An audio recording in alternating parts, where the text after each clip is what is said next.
से कॉल आया था कि आपको जो है इसके बारे में बताना है आके, और ईवीएम के बारे में थोड़ा ज्यादा जानकारी देना है, क्योंकि मेरा बैकग्राउंड थोड़ा इंजीनियरिंग बैकग्राउंड से हूं, सेमीकंडक्टर या वीएलएसआई इंजीनियरिंग, और उसके बाद आईएएस ऑफिसर के नाते 3-4 इलेक्शन करा चुका हूं, तो दोनों तरफ से थोड़ा उसके बारे में नॉलेज है।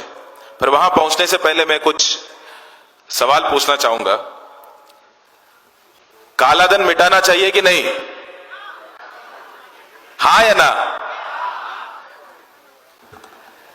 भारत एक होना चाहिए कि नहीं? हाँ, वन इंडिया। घुसपैठियों को बाहर निकालना चाहिए कि नहीं? हाँ। देखिए, ऐसे सवाल आपसे पूछते हैं, आप जोर जोर से हाँ कहते हैं।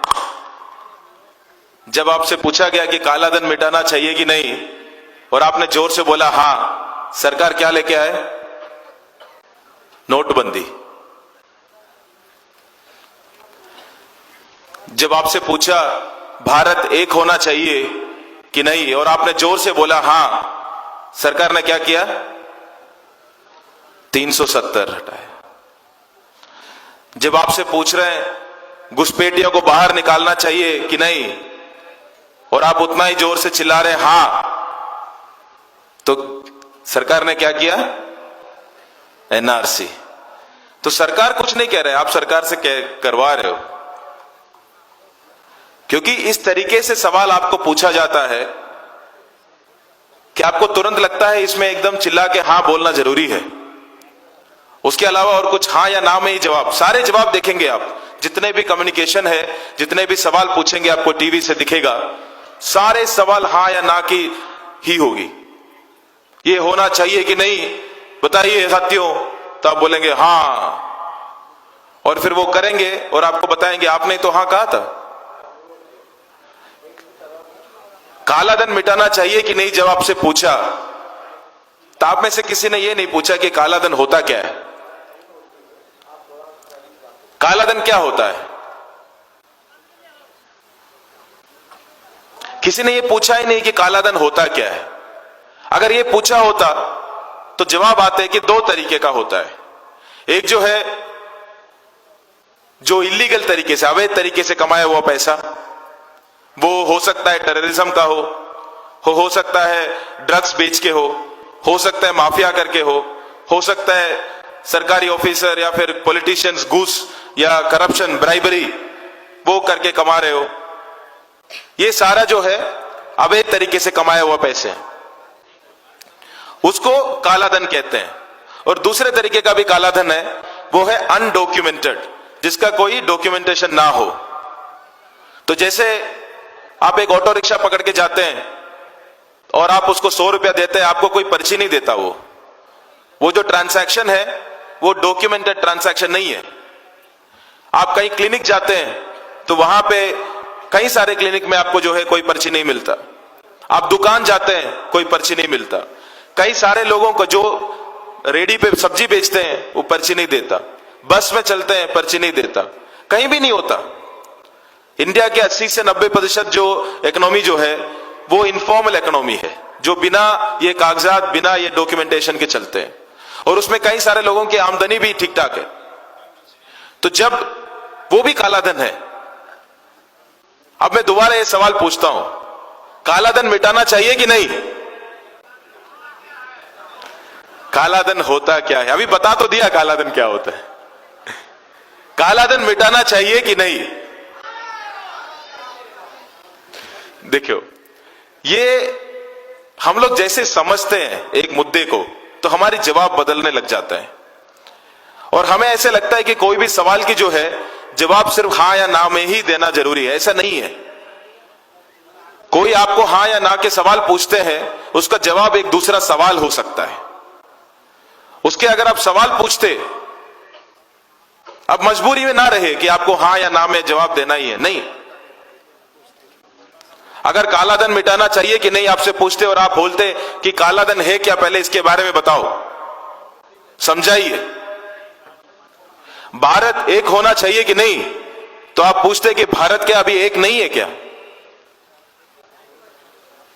आप एक होने का मतलब क्या समझते हो? क्या करना चाहते हो कि एक करने के लिए? भारत अभी एक नहीं है, या किस तरीके से करना चाहते हो?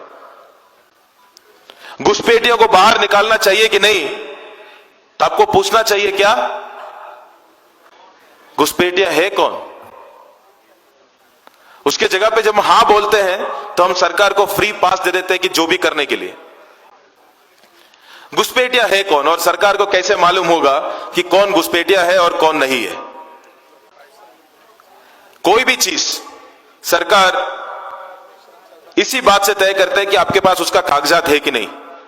कई सारे लोग पेंशन लेते होंगे और आप जाते हैं, खुद पेंशन लेने जाते हो तो भी आपको लाइफ सर्टिफिकेट देना होता है कि आप जिंदा है। आप खुद जाने से सरकार नहीं मानते कि आप जिंदा है। वो कागज आप देंगे तब सरकार मानेंगे कि हां आप जिंदा है। अगर मान लीजिए पिछला कई 2 साल का आपने देना भूल गया और इस साल आप चले गए, तो सरकार पहले बोलेंगे कि पिछला 2 साल का लेके आओ, तभी मानेंगे कि इस साल जिंदा है। किस बात पे तय करते हैं? कागज पे। तो घुसपैठी है या नहीं, ये भी अल्टीमेटली जो है कागज के ऊपर तय होगी कि कौन घुसपैठिया है, कौन नहीं है। जिसके पास कागज है वो नागरिक है, जिसके पास कागज नहीं है वो नागरिक नहीं है। तो अभी यही सवाल मैं दोबारा पूछता हूं, घुसपैठियों को बाहर निकालना चाहिए कि नहीं?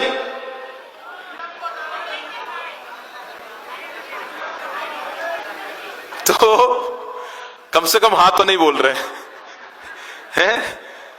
तो ये एक कम्युनिकेशन की स्ट्रैटेजी है जो पॉलिटिक्स में कई सारे यूज होती है। इसके बारे में हमें अवेयर होने की जरूरत है। हम यहां पे तो अवेयर लोग हैं, यहां पे एजुकेट, मतलब कई सारे इसके मुद्दे के बारे में जानकारी है, ऐसे बैठे हैं। पर आप जाएंगे गांव में अपने अपने जगह पे, उनको भी पूछेंगे इस तरीके से, जब सवाल आता है तो आपको क्या बोलना है, क्या जवाब देना है। एक नागरिक को कभी सरकार के सवालों पर जवाब देने की जरूरत है ही नहीं। एक नागरिक को जो है एक ही जिम्मेदारी है, वो है सरकार से सवाल पूछने का और पूछते रहने का, और कोई जिम्मेदारी नहीं है। हमें ऐसे महसूस किया जाता है कि सरकार सवाल पूछते रहेंगे, हम उसको जवाब देते रहेंगे। अब ये कागज घुसपैठी या इलीगल इमिग्रेंट को मैं थोड़ा सा बड़ा कर दूं और ये पूछूं कि ऐसे लोग जिनके पास कागज नहीं है, क्या उनको बाहर फेंक देना चाहिए कि नहीं? सवाल वही था, पर जैसे उसका डेफिनेशन आ गया, आपका जवाब बदल गया। कैसा कागज, और किन के पास कागज नहीं होता इस देश में? किन किन लोगों के पास कागज नहीं होता इस देश में? गरीब के पास नहीं होता। जो मैं 2 जगह पे डीएम रह चुका हूं, वहां पे मेजोरिटी जो है ट्राइबल पॉपुलेशन थे। कई सारे लोगों के पास डॉक्यूमेंट्स नहीं थे। जो महिलाएं हैं, जो शादी करके दूर गांव में जाते हैं, उनके पास नहीं होता। जिनके घरों में बाढ़ आता है, जिनमें झुग्गियों में आग लग जाते हैं, उनके पास डॉक्यूमेंट नहीं होता। जिन लोग दूर सिटीज में जाके काम करते हैं, माइग्रेट, यहां से गांव से लेकर उधर जाके काम करते हैं, या अपना कंस्ट्रक्शन के काम कर रहे होते हैं, जैसे एक जगह से दूसरी जगह जाके काम करते हैं, उनके पास नहीं होता। जो नोमैडिक है उनके पास नहीं होता। तो जो एक्सरसाइज जो किया जा रहा है कि कौन नागरिक है या कौन नहीं है, वो एक्सरसाइज जो वीकर सेक्शन है, जो गरीब है, उन्हीं के ऊपर सवाल उठाएंगे, अमीरों के ऊपर नहीं सवाल उठाएंगे। जैसे नोटबंदी हुआ, अमीरों के ऊपर कोई असर नहीं पड़ा, गरीबों को लाइन में लगना पड़ा। 3 महीने लगना पड़ा, 3 महीने के बाद मिला। पर हमारी आदत ऐसे है, अगर बिजली चले जाते हैं घर पे तो हम गुस्सा नहीं करते, हम बगल वाले घर पे देखते कि उसका भी गया है कि नहीं। अगर उसका भी गया है तो ठीक है, पूरा मोहल्ले का गया है। पर गुस्सा नहीं करते कि गया, बिजली चली गई। पर मान लीजिए 3 घंटे के बाद वो बिजली वापस जब आते हैं तो हम खुश जरूर होते हैं। हम खुश होते हैं। क्यों भाई, क्यों खुश हो? जाना ही नहीं चाहिए था, चले गए, और उसके बाद जब वापस आए आपको खुशी मिली। जो आपके पैसा जो कभी आपसे दूर नहीं रखना चाहिए था, वो भी 3 महीने के लिए आपसे चला गया, पर जब वापस एटीएम में पहली बार पैसे आने लगे तो हमें खुशी मिली कि आ तो गए। इतना भी उम्मीद नहीं था सरकार से कि वापस भी देंगे। नागरिकता भी ऐसे ही है। जब छीनी जाएगी तब आपको लगेगा कि अपनी गलती के कारण है, क्योंकि हमारे पास डॉक्यूमेंट नहीं है। परसों का ही स्टेटमेंट है गवर्नमेंट का, आधार कार्ड नहीं माना जाएगा, पासपोर्ट नहीं माना जाएगा, वोटर आईडी कार्ड नहीं माना जाएगा, नागरिक है या नहीं है इसमें से कुछ नहीं माना जाएगा। ये गवर्नमेंट ऑफिशियल का स्टेटमेंट है, माना क्या जाएगा फिर? और ये जब चले जाएंगे उसके बाद जब वापस मिलेगा तब हमें खुशी होगी कि सरकार ने हमें वापस तो दिया। मैं आम जनता की बात कर रहा हूं, उनको पहली बार उनको खुद ही लगेगा कि मेरे दादा मेरा पापा ने ये सारा डॉक्यूमेंट्स क्यों नहीं रखा। पहले अपने फैमिली पे पूछेंगे आपने क्यों नहीं रखा, क्यों बना के नहीं रखा। उसके बाद जो भी जिसी तरीके से बात करने लग जाएंगे, किसी ऑफिसर को, किसी क्लर्क से, किसी से भी बात करके डॉक्यूमेंट बनाने लगेंगे। 2-3 महीने परेशान होकर बनाएंगे, उसके बाद लगेगा सब ठीक हो गया तो खुश महसूस होगा। उसका डेली का जितने भी मुद्दे हैं वो सब साइड हो गए, अभी जो है वो नागरिक है या नहीं बस वही मुद्दा बच गया।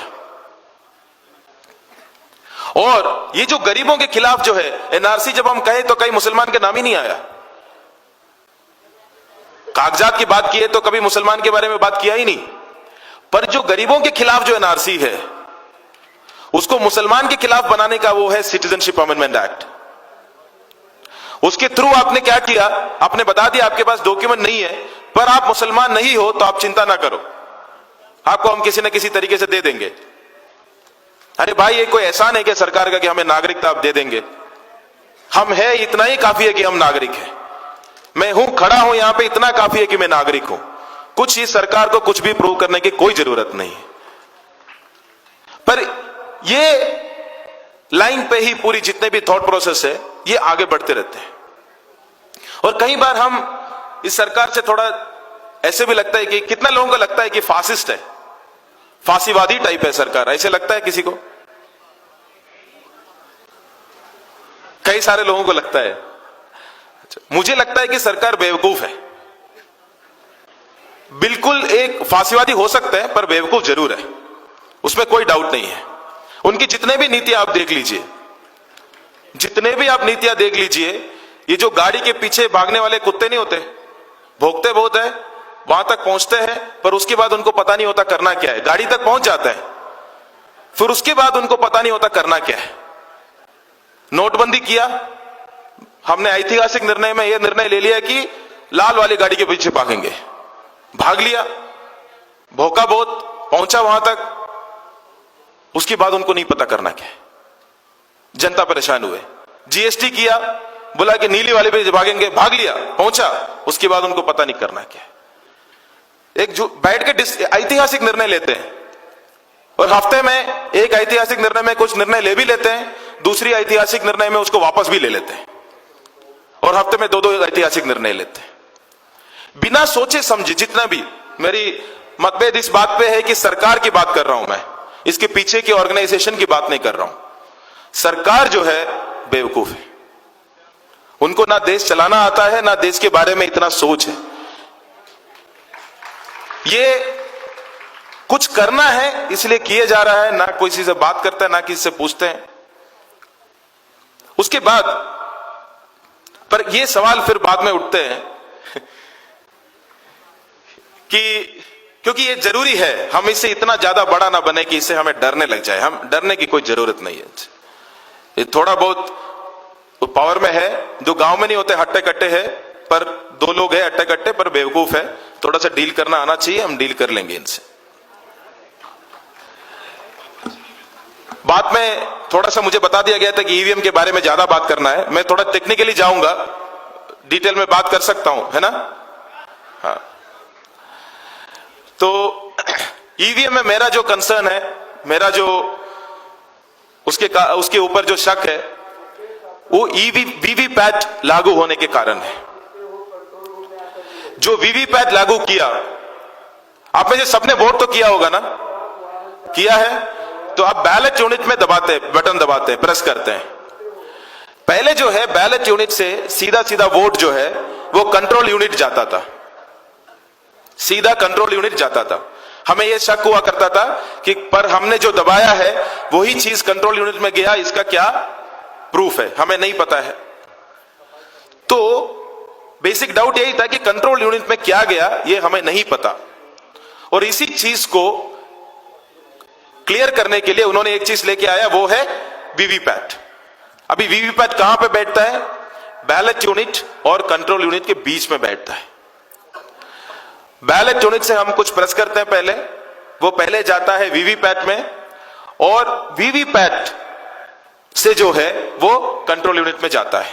और हमें किस तरीके से बेवकूफ बना दिया गया, हमें बोला है कि देखो जो हमने प्रेस किया है वो तो वीवीपैट में प्रिंट होके आ रहा है, आपको दिख तो रहा है, हम प्रेस कर